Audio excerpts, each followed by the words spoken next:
ಉತ್ತರ ಭಾರತದ ಅನೇಕ ರಾಜ್ಯಗಳಲ್ಲಿ ಭಾರಿ ಮಳೆಯಾಗ್ತಾ ಇದೆ. ಮಹಾರಾಷ್ಟ್ರದಲ್ಲಂತೂ ಹೇಳಿ ಕೇಳಿ ಸಾಕಷ್ಟು ದೊಡ್ಡ ಪ್ರಮಾಣದ ಮಳೆಯಾಗ್ತಾ ಇದೆ. ಮಳೆಯ ಅಬ್ಬರ ಶುರುವಾಗಿದೆ. ಚಿಕ್ಕೋಡಿ ಉಪವಿಭಾಗ ವ್ಯಾಪ್ತಿಯಲ್ಲಿ ಪ್ರವಾಹದ ಟೆನ್ಷನ್ ಶುರುವಾಗಿದೆ. ಮಹಾರಾಷ್ಟ್ರದಲ್ಲಿ ಮಳೆ ಆದರೆ ನಮ್ಮ ಕರ್ನಾಟಕದಲ್ಲಿ ಪ್ರವಾಹ. ಎಕ್ಸಾಂಬಾ ಬಳಿಯ ಮುಲ್ಕಾನಿ ಬಾಬಾ ದರ್ಗಾಕ್ಕೆ ನೀರು ನುಗ್ಗಿದೆ. ದೂದ್ಗಂಗಾ ನದಿಯ ನೀರು ಈ ದರ್ಗಾಗೆ ನುಗ್ಗಿ ಜಲಾವೃತಗೊಂಡಿದೆ.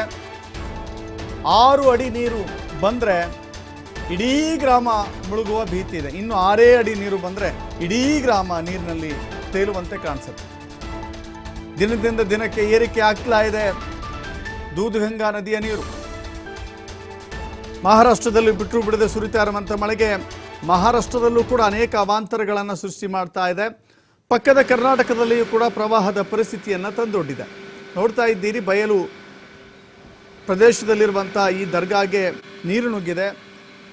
ಈ ಸದ್ಯಕ್ಕೆ ಇಲ್ಲಿ ಪ್ರಾರ್ಥನೆ ಮಾಡುವಂಥವರು ಅಥವಾ ಅಲ್ಲಿ ಹೋಗಿ ಬರುವಂಥವ್ರಿಗೆ ಸಾಧ್ಯ ಆಗೋದಿಲ್ಲ, ಪ್ರಾರ್ಥನೆ ಸಲ್ಲಿಸಲಿಕ್ಕೆ ಸಾಧ್ಯವಾಗೋದಿಲ್ಲ. ಹೋದರೆ ನೀರಿನಲ್ಲಿ ನೆನೆತಲೇ ಹೋಗಬೇಕಾಗತ್ತೆ. ಏನೋ ಅಲ್ಪ ಪ್ರಮಾಣದ ನೀರು ಕಾಣಿಸ್ತಾ ಇದೆ ಅಂತ ನಿಟ್ಟುಸಿರು ಬಿಡೋ ಹಾಗಿಲ್ಲ. ಯಾಕಂತ ಹೇಳಿದ್ರೆ ಇನ್ನೊಂದು 6 ಅಡಿ ಜಾಸ್ತಿ ಆದರೆ ಚಿಕ್ಕೋಡಿ ತಾಲೂಕಿನ ಈ ಗ್ರಾಮ ಏನಿದೆ ಎಕ್ಸಾಂಬಾ, ಸಂಪೂರ್ಣವಾಗಿ ಗ್ರಾಮಕ್ಕೆ ಗ್ರಾಮವೇ ನೀರಿನಿಂದ ಆವೃತವಾಗುತ್ತೆ.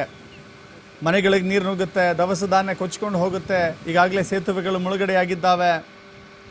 ಮನೆಯಲ್ಲಿದ್ದಂಥ ದವಸ ಧಾನ್ಯ, ಟಿವಿ, ಫ್ರಿಡ್ಜು, ಇನ್ನು ಜಾನುವಾರುಗಳ ಕತೆ ಹೇಳಂಗೇ ಇಲ್ಲ. ಜಾನುವಾರುಗಳಿಗೆ ತಿನ್ನೋಕ್ಕೆ ಮೇವಿಲ್ಲದೆ ಪರದಾಡುವ ಸ್ಥಿತಿ ತಲುಪುತ್ತೆ. ಈಗಾಗಲೇ ಕೆಲವಷ್ಟು ಜನ ಮುಂಜಾಗ್ರತೆ ಕ್ರಮವಾಗಿ ಊರಿನಿಂದ ಆಚೆಗೆ ತಮ್ಮ ಸಾಮಾನು ಸರಂಜಾಮುಗಳನ್ನು ಶಿಫ್ಟ್ ಮಾಡಲಿಕ್ಕೆ ಮುಂದಾಗ್ತಾ ಇದ್ದಾರೆ. ಈಗ ಜಿಲ್ಲಾಡಳಿತ ಎಚ್ಚೆತ್ತುಕೊಳ್ಬೇಕಾಗಿದೆ. ಪ್ರವಾಹ ಪೀಡಿತ ಪ್ರದೇಶಗಳಂತೇನು ಗುರುತಿಸಿಕೊಂಡಿದೆ ಈ ಭಾಗದಲ್ಲಿ, ಆ ಎಲ್ಲರನ್ನೂ ಕೂಡ ಸುರಕ್ಷಿತ ಸ್ಥಳಗಳಿಗೆ ತಲುಪಿಸಬೇಕಾಗತ್ತೆ. ಸುರಕ್ಷಿತ ಸ್ಥಳಗಳಿಗೆ ಅವರನ್ನು ಸ್ಥಳಾಂತರ ಮಾಡಿ ಅವರಿಗೆ ವಸತಿ ವ್ಯವಸ್ಥೆ, ಊಟದ ವ್ಯವಸ್ಥೆ ಜೊತೆಗೆ ಜಾನುವಾರುಗಳನ್ನು ಕೂಡ ಬೇರೆಡೆ ತೆಗೆದುಕೊಂಡು ಹೋಗಬೇಕಾಗತ್ತೆ. ಇಲ್ಲವಾದ್ರೆ ಭಾರಿ ಕಷ್ಟವಾಗುತ್ತೆ. ಈಗಲೇ ಇಷ್ಟು ನೀರಿದೆ, 6 ಅಡಿ ನೀರು ಬಂದರೆ ಖಂಡಿತವಾಗಿಯೂ ಕೂಡ ಈ ಗ್ರಾಮಕ್ಕೆ ಗ್ರಾಮವೇ ಮುಳುಗುವ ಭೀತಿಯಲ್ಲಿದೆ. ಜಿಲ್ಲಾಡಳಿತ ಒಂದು ರೀತಿ ಅನಿವಾರ್ಯತೆ ಕಾಣಿಸ್ತಾ ಇದೆ. ಯಾಕೆಂದರೆ ಮಹಾರಾಷ್ಟ್ರದಲ್ಲಿ ಏನು ಮಳೆ ಆಗ್ತಾ ಇದೆ, ನಿಲ್ಲೋ ಲಕ್ಷಣ ಇಲ್ಲ.